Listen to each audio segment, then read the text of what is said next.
Estudio que estamos llevando a cabo de manera sistemática del Evangelio de Marcos, y nos vamos a meditar en un pasaje que se encuentra en la carta a los Filipenses.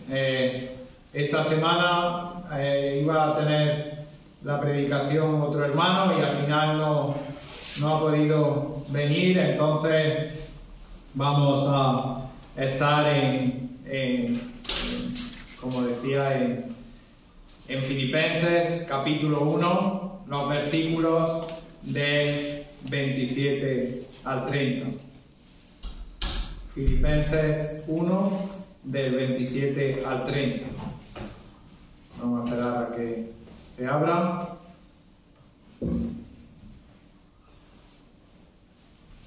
A responder a la siguiente pregunta, y es cómo debe de ser el comportamiento, cómo debe de ser el comportamiento de un hijo de Dios, cómo debemos de vivir en esta tierra, cómo debemos de comportarnos, cómo debemos o qué podemos hacer para ser testimonio de Cristo.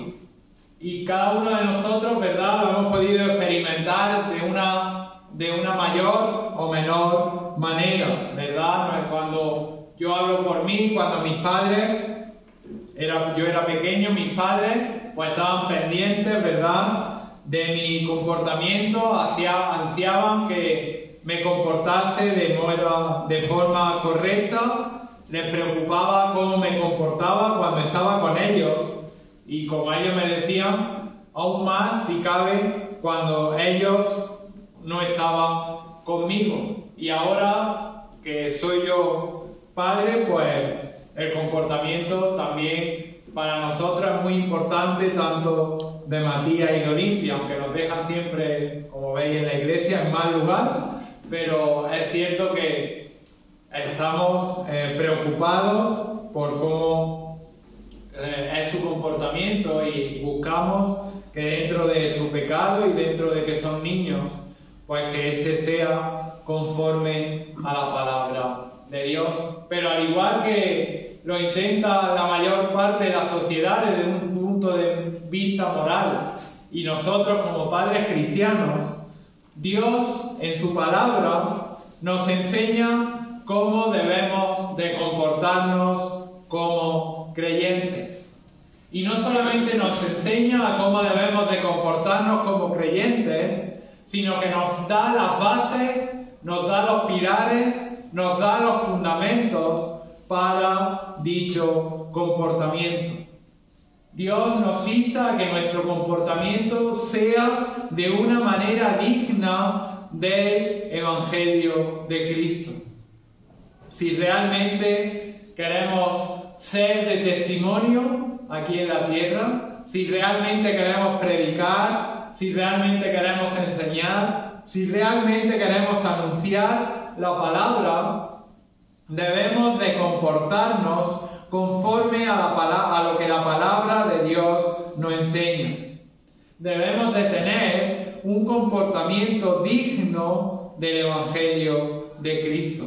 Y esto es lo que Pablo, movido a Escritura, escribe a los Filipenses en el capítulo 1, los versículos del 27 al 30. Filipenses, capítulo 1, los versículos del 27 al 30. Dice así la palabra del Señor: solamente que os comportéis como es digno del Evangelio de Cristo, para que, o sea que vaya a veros, o que esté ausente, oiga de vosotros que estáis firmes en un mismo espíritu, combatiendo unánimes por la fe del Evangelio, y en nada intimidados por los que se oponen, que para ellos ciertamente es indicio de perdición, mas para vosotros de salvación, y esto de Dios, porque a vosotros os es concedido a causa de Cristo, no solo que creáis en Él, sino que también padezcáis por Él, teniendo el mismo conflicto que habéis visto en mí y ahora oís que hay en mí. Como sabéis, hermanos, Pablo amaba, Pablo respetaba y sentía un aprecio especial por la iglesia en Filipo. Era una de las iglesias más maduras de todo el Nuevo Testamento. Sin embargo, sus miembros habían tenido diferentes problemas, y esos problemas, algunos de ellos eran potencialmente serios. Como toda iglesia en cada generación, estos creyentes que se reunían deberían de guardarse de los falsos maestros y debían de repudiar, fijaros qué palabra, en la congregación, aquellos que eran enemigos de la cruz de Cristo. Fijaros en Filipenses capítulo 3, versículo 18, dice: porque por ahí andan muchos, de los cuales os dije muchas veces, y aún ahora lo digo llorando, que son enemigos de la cruz de Cristo. Y aún hoy en medio de la iglesia evangélica, andan personas que son enemigas de la cruz de Cristo. Por eso Pablo les escribe esta carta a los filipenses. Hay personas que no aman a Cristo, sino que se aman más a sí mismos. El apóstol sabía que no se necesita mucho tiempo para que en una iglesia que hasta ese momento había sido fiel pudiese caer en la indiferencia. Y por tanto, y como consecuencia de eso, caer en el error y en la falsa doctrina. Por eso Pablo, si podemos bosquejar la carta a los filipenses, dedica la primera parte de la carta a hablar de su situación y se enfoca en la congregación filipense. Les llama a mantener su compromiso espiritual. Les llama a conducirse de una manera consecuente con el Evangelio. Les dice que examinen sus corazones cuidadosamente para ver si poseen integridad espiritual. Y este llamamiento que Pablo hace a los filipenses es el mismo que debemos de hacernos todos aquellos que somos seguidores de Cristo en cada lugar y en todo momento. Sabéis que Pablo se encontraba privado de libertad en Roma y aún a pesar de estas circunstancias comienza la carta exhortando a los filipenses ¿a qué? A predicar, a anunciar el Evangelio, a predicar a Cristo, a predicar la cruz de Cristo, independientemente de las circunstancias que puedan estar sucediendo. Y hoy, hermanos, a nosotros también se nos insta a anunciar, a predicar la palabra del Señor. Las iglesias evangélicas, las asambleas de hermanos, se caracterizan por la importancia y por la centralidad de la predicación de la palabra de Dios. Este es su principal distintivo. Y da igual las circunstancias que pudiesen pasar, sino que debemos de predicar, exhortar y anunciar firmemente todo el consejo de Dios.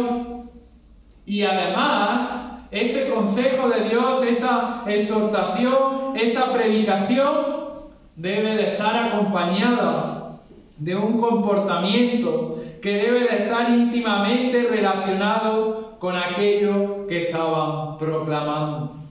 Debían de comportarse de una manera digna del Evangelio de Cristo. Todos sabéis qué es el Evangelio, ¿verdad? Es la narración divina, el relato, las buenas noticias de lo que Dios ha hecho por los pecadores, para salvar a los pecadores. Por tanto, el Evangelio es un mensaje de buenas noticias de salvación que Dios proclama en medio de una sociedad y en medio de un mundo que está perdido en el pecado. Lo importante del Evangelio no es el predicador, lo importante del Evangelio no es quien lo anuncia, sino que lo importante es el mensaje que Dios ha hecho por nosotros, de lo que Dios ha hecho por nosotros. Por eso cada creyente en cada lugar y a pesar de cada circunstancia debe de proclamar a Cristo y por su comportamiento debe de ir consecuencia de aquello que proclama. ¿Y cuáles son esos pilares? ¿Cuáles son esos fundamentos? ¿Cuáles son esas columnas que deben de caracterizar nuestro comportamiento? Son 3 pilares. En la Escritura, en este pasaje, encontramos 3 pilares. En primer lugar, vamos a ver cómo nuestro comportamiento debe de ser de perseverancia en Cristo. El creyente debe de ser perseverante en Cristo. Fijaros, versículo 27. Comportéis de una manera que os comportéis como es digno del Evangelio de Cristo, para que, o sea que vaya a veros o que esté ausente, oiga que vosotros estáis firmes en un mismo espíritu. Como he dicho, Pablo tenía a los creyentes de Filipos en su corazón. Sabéis que él había estado ministrando en esa ciudad, como hemos visto en el estudio bíblico. Allí se convirtió Lidia, se convirtió también el carcelero, ¿verdad? Y el resto de su familia. El deseo de Pablo es que la iglesia sirviese y honraran y glorificaran a Cristo. Y Cristo, por medio de su palabra, nos insta a vivir firmes en Él, a estar perseverantes en Él, a estar arraigados en Él, a pesar de las diferentes circunstancias que podamos estar pasando a nivel individual, a nivel familiar, incluso a nivel eclesial como congregación. Debemos de seguir confiando en Él, debemos de seguir amando al Señor y debemos de seguir esperando confiadamente en su voluntad. Y Pablo, en este pasaje que estamos leyendo, fijaros, dice versículo 27, que os comportéis. Y esta palabra en el griego era una palabra usada para referirse a términos políticos. Era una palabra, esa palabra comportéis en el griego significaba mucho para los creyentes de Filipos. Era una palabra muy significativa para la audiencia original, porque ese comportéis significa que vivan como ciudadanos, vivir como ciudadanos. ¿Sabéis por qué? Porque los creyentes de Filipos entendían a la perfección lo que significaba vivir como ciudadanos. ¿Por qué? Porque Filipos era una colonia romana y por tanto su comportamiento como ciudadano debía no ser griego, sino que debían de ser tal y como el de unos habitantes del Imperio Romano. Y no solamente aquí, sino que en todas las cartas, cuando Pablo escribe movido a escritura por el Espíritu Santo, nos enseña la importancia de perseverar, nos enseña la importancia de ser tenaces en Cristo, nos enseña la importancia de estar firmes en el Señor. Fijaros, por ejemplo, en 1 Corintios, capítulo 16, versículo 13, al final de su primera carta, Pablo les dice a los corintios, versículo 13, velad, ¿y qué más? Y estad firmes en la fe. Velad y estad firmes en la fe. Qué importante, hermanos, que como iglesia, a pesar de las circunstancias difíciles que podemos estar atravesando, la palabra nos inste a permanecer firmes, independientemente de cuál sea el adversario, independientemente de cuáles sean los acontecimientos que estén pasando en nuestra vida. Permanecer firmes. Estad firmes. Habla Pablo. Por lo tanto, el comportamiento del creyente, el comportamiento en primer lugar, debe de ser un comportamiento de perseverancia en Cristo. En segundo lugar, nuestro comportamiento debe de ser unánime. Debe de ser unánime. Fijaros, versículo 27, la segunda parte, está firme ¿en qué? En un mismo espíritu, combatiendo unánimes por la fe del Evangelio. No solamente en este pasaje, sino que en Filipenses un poco más adelante, versículo 2, capítulo 2, versículos 2 y 3, fijaros, dice, completad mi gozo, sintiendo lo mismo, que dice, teniendo el mismo amor, otra vez, unánimes, sintiendo una misma cosa. Nada hagáis por contienda o por vanagloria, antes más bien con humildad, estimando cada uno a los demás como superiores a él mismo. Y al final en Filipenses capítulo 4, versículo 1, dice, hermanos míos, amados y deseados, gozo y coraza mía, estad así firmes en el Señor. Pablo, en esta carta, le está instando a los filipenses a que estén firmes, unánimes, en un mismo sentir. Y Cristo, en su palabra, nos ordena que nuestro comportamiento debe de estar basado en la unidad de la iglesia. La iglesia, queridos hermanos, no son estas cuatro paredes, sino la iglesia somos cada uno de los miembros por los cuales Cristo dio su vida en la cruz del Calvario. Y la iglesia, a pesar de las circunstancias, y la iglesia aquí en Bailén, debe de estar y tiene que estar y está unida, como muestra de humildad y amor. Y Pablo nos presenta esta unidad basada en el esfuerzo unido, en la lucha unida contra un enemigo común. Con aquellos debemos de permanecer unidos contra aquellos que buscan distorsionar el Evangelio, contra aquellos que buscan distorsionar las buenas noticias de Dios al hombre. Y esta lucha no es solamente contra un enemigo, sino es también por la verdad del Evangelio, por la verdad fidedigna de la predicación de la palabra de Dios. Debemos de permanecer firmes en medio de una sociedad que cada vez más se opone al mensaje del Evangelio. Y aún, tristemente, dentro de las iglesias.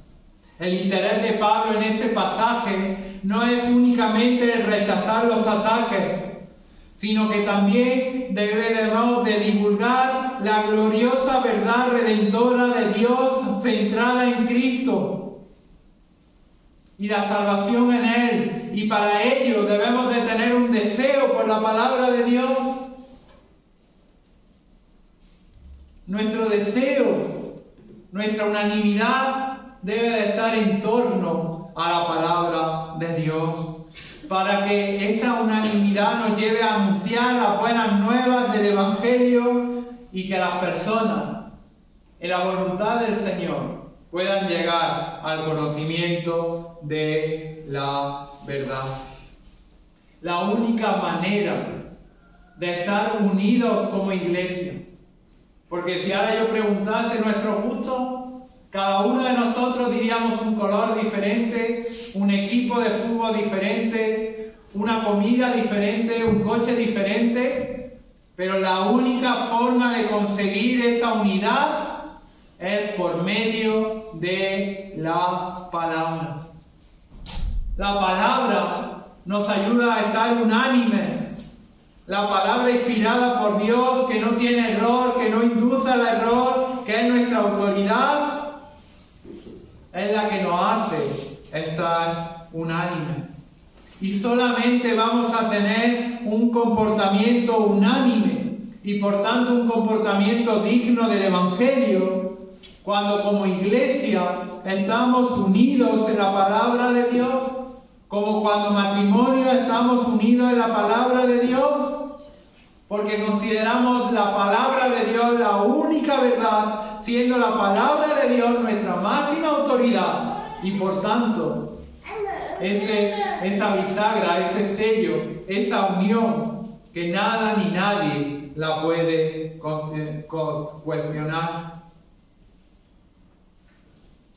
Hoy, tú y yo debemos de estar unidos en la palabra de Dios, para proclamar, para anunciar la salvación, para que las personas, ¿verdad?, anuncien el Evangelio. Y si leemos, ¿verdad?, en Primera de Pedro, capítulo 2, los versículos del 9 al 12, como vamos a leer, no solamente debemos de proclamar el Evangelio, sino que también debemos de vivir el Evangelio. Y eso es comportarnos de una manera digna del Evangelio. Fijaros, Primera de Pedro, capítulo 2, los versículos del 9 al 12.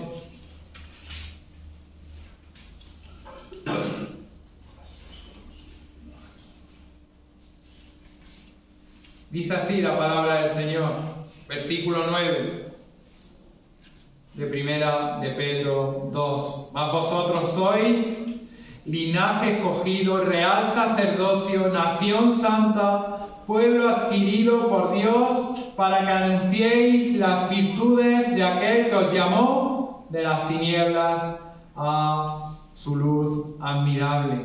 Vosotros que en otro tiempo no erais pueblo, pero que ahora sois pueblo de Dios, que en otro tiempo no habíais alcanzado misericordia, pero ahora habéis alcanzado misericordia.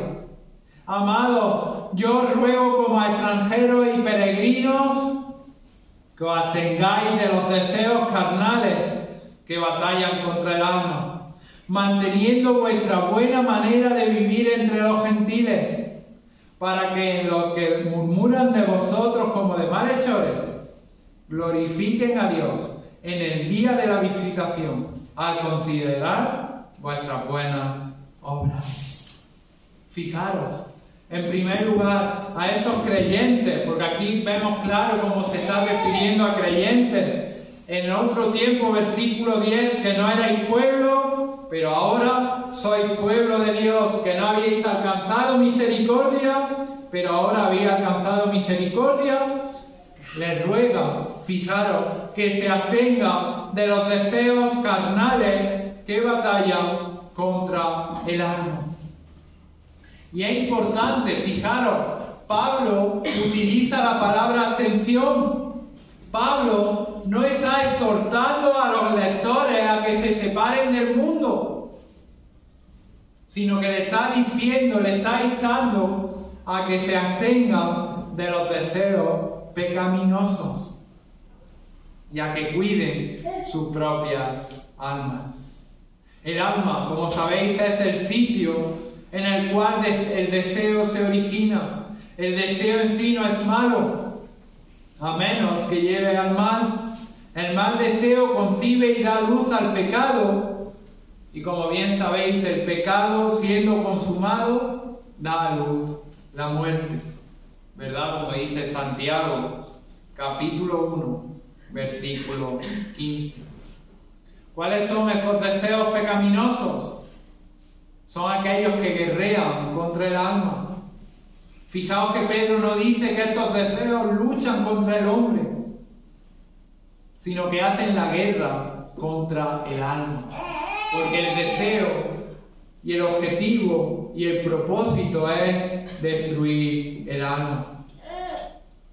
¿Cuáles son estos deseos? Fijaros, capítulo 4, versículo 3 de esta primera carta. Dice la palabra del Señor: baste ya el tiempo pasado para haber hecho lo que agrada a los gentiles. ¿Cuáles eran estos deseos? Andando en lascivias, concupiscencias, embriagueces, orgías, disipación y abominables idolatrías.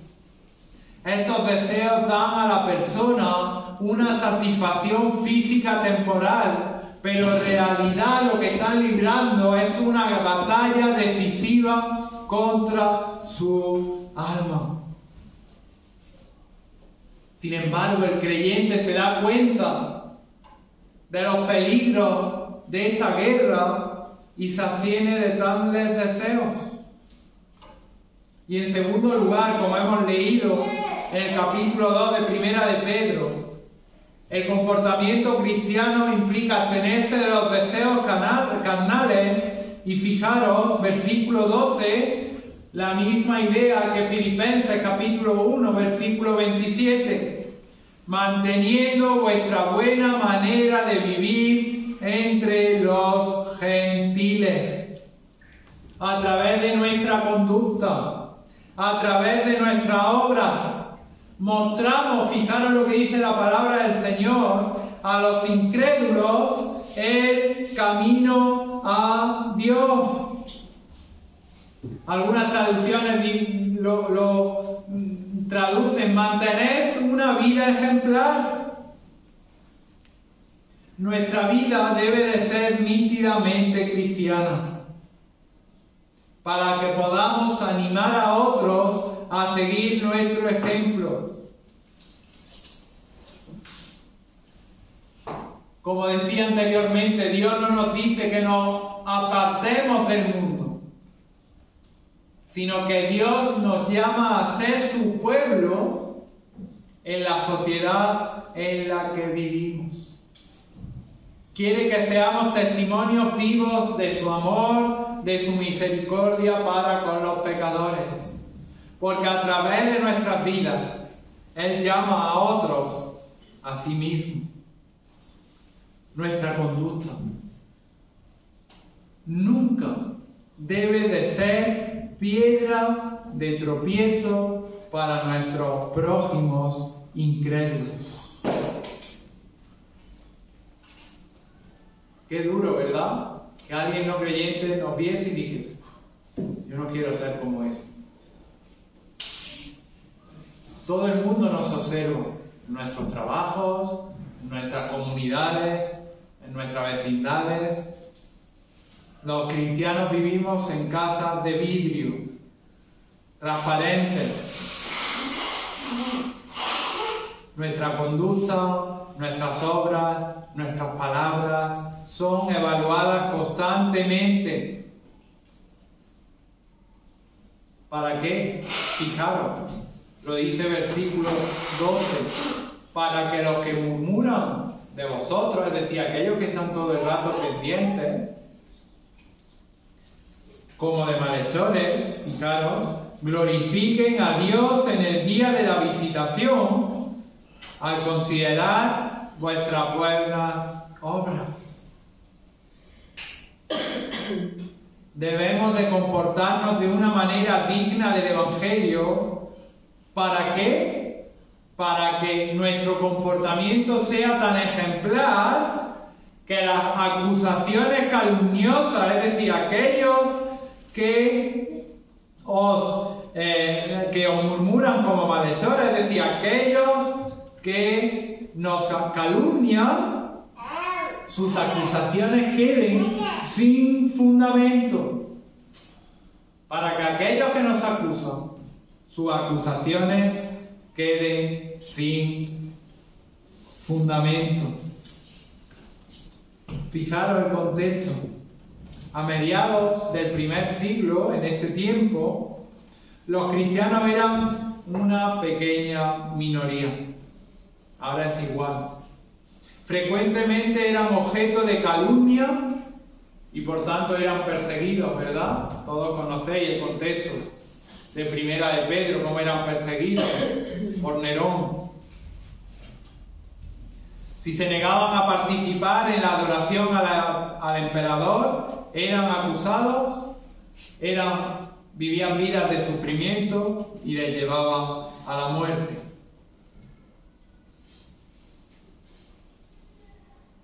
Así que fijaos, esto no eran simples murmuraciones, sino que dicen que aquellos que murmuran de nosotros como malhechores al considerar nuestras buenas obras, ¿qué van a hacer?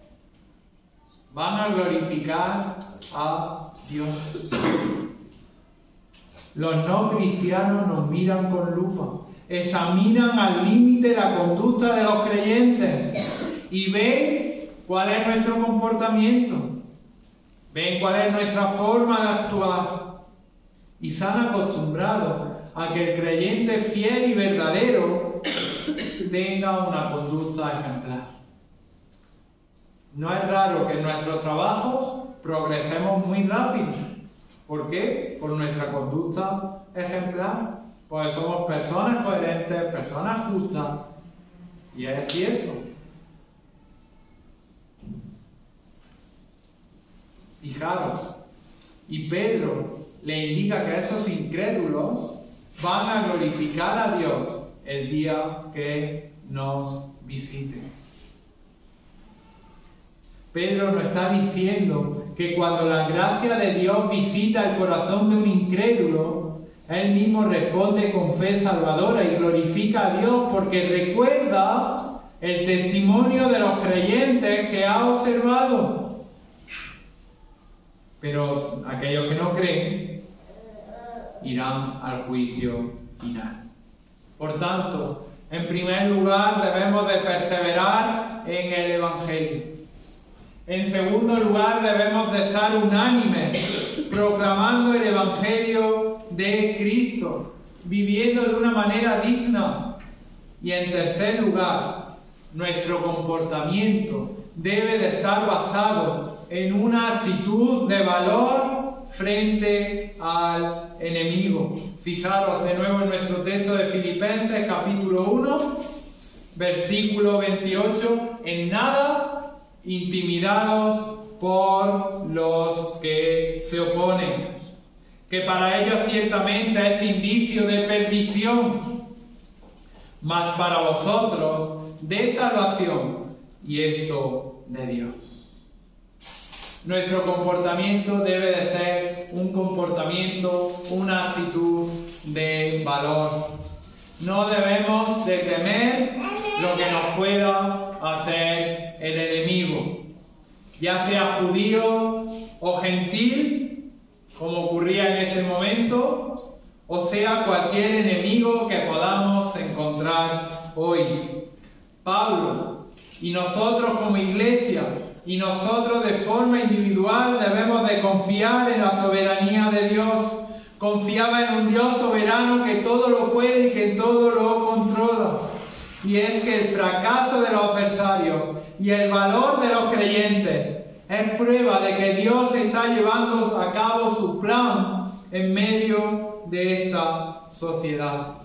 Y este valor no debe de venir de nuestras fuerzas, no debe de venir de nuestro comportamiento, no debe de venir de nuestra inteligencia, sino que es obra de Dios que nos capacita a cada uno de sus hijos. Por eso Pablo les insta y les dice: no os preocupéis, tenéis el privilegio de creer en Cristo, por tanto reposar en Él, depender de Él y, si es necesario, sufrir por Él. Versículos 29 al 30. No solo que creáis en Él, sino que también padezcáis por Él, teniendo el mismo conflicto que habéis visto en mí, y ahora oísteis que hay en mí. Y sí, aún en medio de esta situación como iglesia, aún en medio si de manera individual estás pasando por circunstancias difíciles, estás pasando por momentos de sufrimiento, es que darle gracias a Dios. Es un motivo de gratitud a Dios porque eso nos da seguridad de salvación. Sabemos que el sufrimiento a causa del nombre de Cristo y de su palabra será recompensado. Frecuentemente Dios utiliza las circunstancias de sufrimiento para ganar al incrédulo o bien para fortalecernos como iglesia o como a un hermano en la fe, y finalmente lleva al enemigo a la frustración. Vivamos, queridos hermanos, de una manera auténtica, que nuestro comportamiento esté basado en estos tres pilares: perseverar en Cristo, unánimes en Cristo y con valor frente al adversario. Porque de esta manera estamos siendo como Dios quiere que seamos. Estamos siendo como Dios quiere que seamos. Estamos siendo testimonio de Cristo aquí en la tierra y cumpliendo con el deber que Él nos manda. Al igual que como Matías o Olimpia deberían hacernos caso, y cada hijo a su padre, hoy nosotros debemos de hacer caso a Cristo, comportarnos como Él nos demanda, y en medio de cualquier situación, bien de forma individual o bien como iglesia, que podamos darle a Cristo toda la gloria y toda la honra. Pues que el Señor bendiga su palabra. Amén.